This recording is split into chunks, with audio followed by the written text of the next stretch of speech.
जय हिंद बच्चों विराट ज्ञान में आपको पुनः स्वागत है। बच्चों आइए exercise 1.2 real numbers class 10 NCERT की जो बुक है उसका मैं पहला वीडियो जो दिया हूँ उसमें 1-2 सवाल हल किया हूँ, लेकिन तीसरा सवाल में है कि आवाज गुणनखंड विधि द्वारा निम्नलिखित पूर्णांकों के एचसीएफ और एलसीएम ज्ञात कीजिए। तो आइए पुनः एक बार उसकी चर्चा कर देता हूँ कि अभाज्य गुणनखंड एचसीएफ और एलसीएम क्या है, इसके बारे में चर्चा कर देता हूँ। आइए शुरू करते हैं।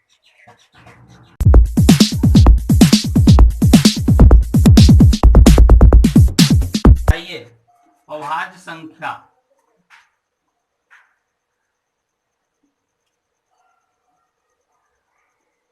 2, 3, 5, 7, 11, 13 अभाज्य संख्या क्यों है? क्योंकि इसका फैक्टर नहीं हो पाता है 1 इंटू 2, 3 का भी 1 इंटू 3। पिछला वीडियो में भी इसकी चर्चा में किया हूँ।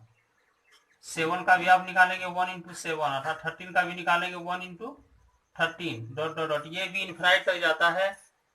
तो आप अभाज्य गुणनखंड मान लीजिए 15, 20 और 15 का अभाज्य गुणनखंड निकालिए।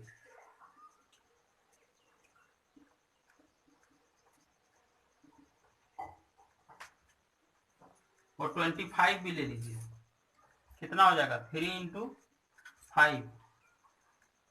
20 का अभाज्य गुणनखंड कितना होगा 2 इंटू 2 इंटू 5 और 25 का 5 इंटू 5। इसीलिए एचसीएफ आप निकालेंगे। एचसीएफ तो जो जो मिल रहा है जो कि कॉमन हो, कॉमन जो होती है वही एचसीएफ होता है। तो यहाँ देखिए 5 तीनों में है, एचसीएफ हुआ। एलसीएम निकालेंगे तो जो कॉमन है वो तो रहेगा ही, जो नहीं मिल रहा है वो भी रहेगा, अर्थात 3 भी आएगा, 4 भी आएगा, इंटू 5 भी आएगा। कितना होगा 15 चौका 60, 300। इसी तरह अब तीसरा नंबर सवाल भी हल करेंगे जिसमें कि एलसीएम और एचसीएफ निकालने की बात कही गई है। चलिए तीसरा नंबर सवाल हल करते हैं। आइए 3 नंबर का सवाल, अभाज्य गुणनखंड विधि द्वारा निम्नलिखित पूर्णांकों के एचसीएफ एवं एलसीएम ज्ञात कीजिए। पहला है 12, 15 एंड 21, 17, 23 एंड 29, 8, 9 एंड 25। आइए पहला सवाल हल करें। 12 का प्राइम फैक्टर निकालिए। 2 इंटू 2 इंटू 3। 15 का निकालिए 3 इंटू 5। 21 का निकालिए 3 इंटू 7। अब क्या इसमें मिल रहा है 3, इसीलिए एचसीएफ कितना 12, 15 और 21 का 3 हुआ। एलसीएम निकाल दीजिए 12, 15 और 21 का, तो 3 तो आएगा ही, जो रेस्ट है इंटू 4 इंटू 5 इंटू 7। आइए दूसरा नंबर 17, 23 और 29 का एचसीएफ और एलसीएम निकालना है। तो 17 तो खुद प्राइम नंबर है, फिर भी 1 इंटू 17 लिखिए। 23 1 इंटू 23, 29 1 इंटू 29, इसीलिए एचसीएफ क्या होगा तो 1 ही होगा, क्योंकि 1 ही मिल रहा है, इसमें और सब नहीं मिल रहा है, 1 होगा। और एलसीएम तो यही होगा 1 इंटू 17 इंटू 23 इंटू 29, फिर भी वही होगा, अर्थात 17 इंटू 23 इंटू 29, 1 का कोई मतलब नहीं है। आइए इसे आप स्वयं हल करके देखिए। 306 और 357 का 9 दिया हुआ है, एलसीएम 306 और 657 का निकालना है। पहले लिखिए, दिया है, क्या दिया हुआ है, दो संख्याएं 306 एवं 657 है। एचसीएफ दिया हुआ है 306, 657 बराबर 9। LCM 306, 657 is equal to what, find करना है। सूत्र याद कीजिए, क्या निकालना है एलसीएम, तो लिखिए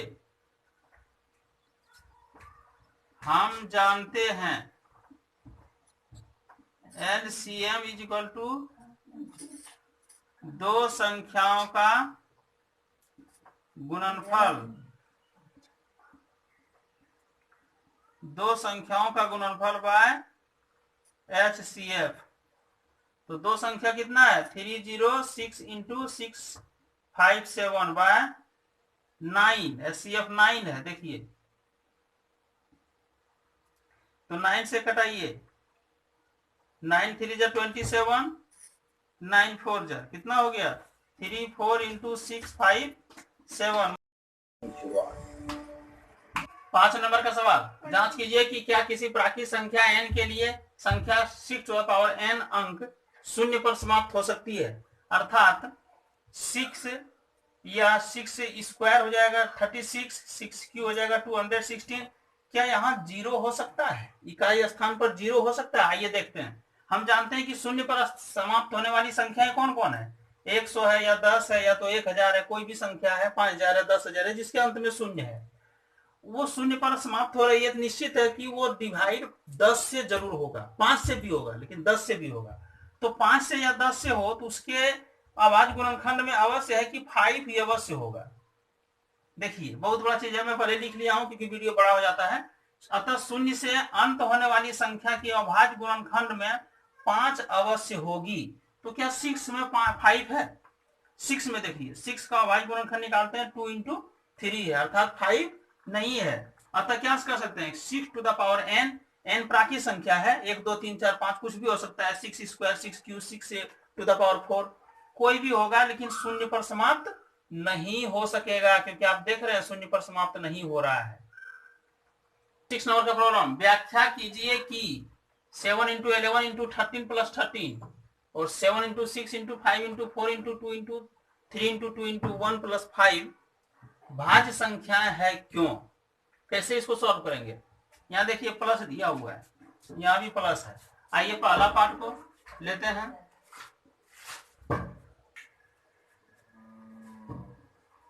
पहली संख्या क्या है 7 इंटू 11 इंटू 13 प्लस 13 को कॉमन ले लीजिए, 7 इंटू 11 प्लस 1, तो 13 कॉमन लेते हैं, कितना हो जाता है 11 7 77, 77 प्लस 1 78, तो 13 इंटू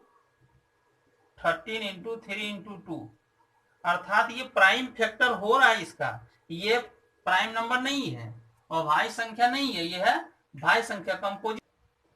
7 इंटू 11 इंटू 13 प्लस 13 एक भाज्य संख्या है। आइए इस नंबर को लेते हैं,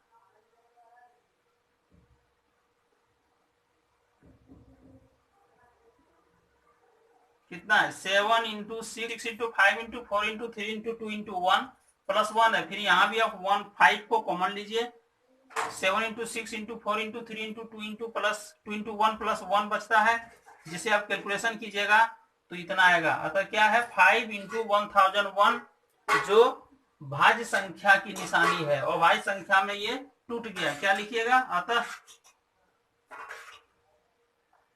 7 into 6 into 5 into 4 into 3 into 2 into 1 plus 5 भी भाज्य संख्या है। आइए 7वां नंबर सवाल, किसी खेल के मैदान के चारों ओर एक वृत्ताकार पथ है, खेल का मैदान बनाइए, इसके चारों तरफ वृत्ताकार पथ है, यही है रास्ता। इस मैदान का एक चक्कर लगाने में सोनिया को 18 मिनट लगते हैं। मान लीजिए ए बिंदु से सोनिया चलती है,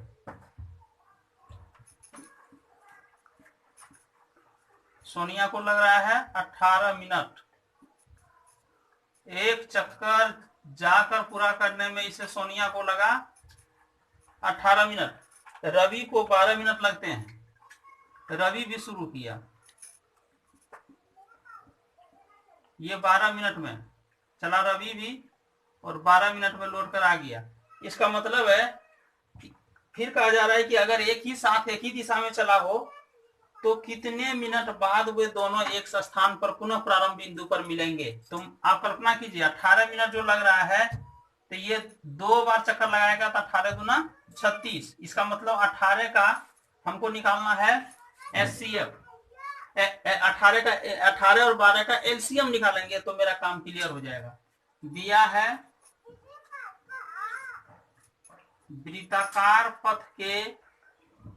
पथ के चारों ओर चक्कर लगाने में, एक चक्कर लगाने में सोनिया को कितना लग रहा है 18 मिनट, फिर रवि को लग रहा है 12 मिनट।